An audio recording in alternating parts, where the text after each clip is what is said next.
Yesu we yali atambula yasanga omuti omuwanvu gwaliko amakoola nga mangi agagumidde nga ga kiragala. Olw'okubanga yava lugendo yali anoonya okulya ku bibala.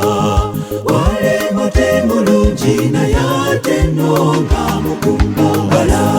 Tobanga omutiini guli Yesu gwe yasanga. Omuti omulungi gwe gulina ebibala. N'obutuukirivu mu kwagala n'ebirungi byonna. Katonda mulindiridde amuwe ebyasubizibwa. Webala tobanga omutiini guli Yesu gwe yasanga. Omuti omulungi gwe gulina ebibala. N'obutuukirivu mu kwagala n'ebirungi byonna. Katonda mulindiridde amuwe ebyasubizibwa.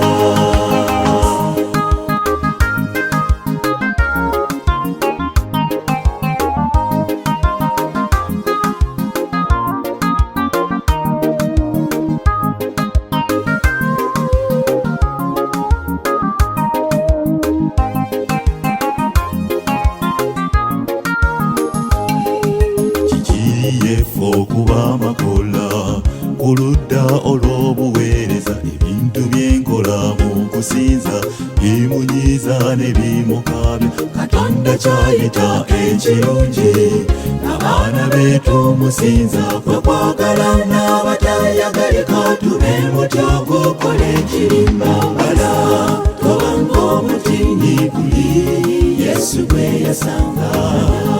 Omuti omulungi gwe gulina ebibala.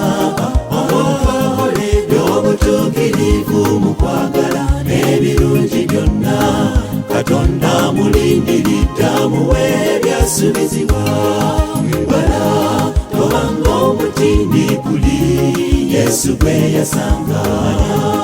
Omuti omulungi gwe gulina ebibala. N'obutuukirivu mu kwagala n'ebirungi byonna. Katonda mulindiridde amuwe ebyasubizibwa.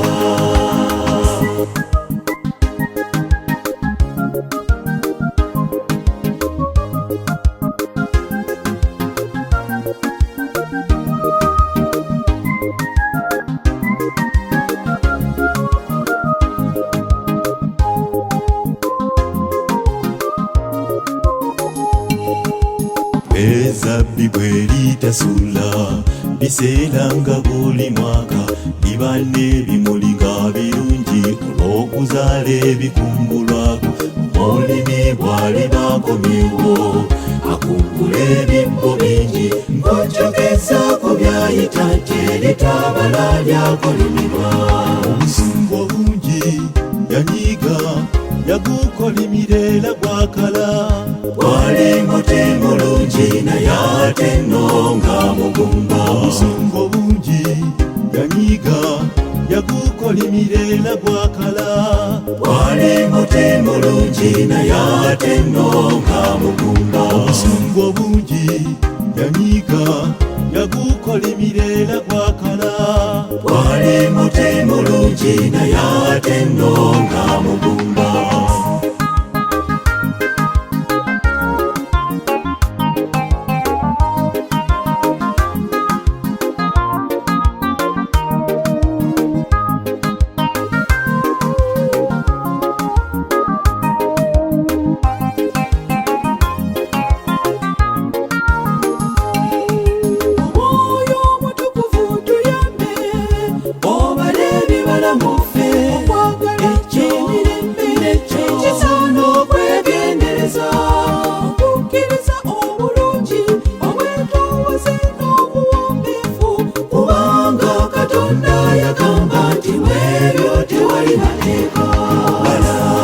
Tobanga omutiini guli Yesu gwe yasanga.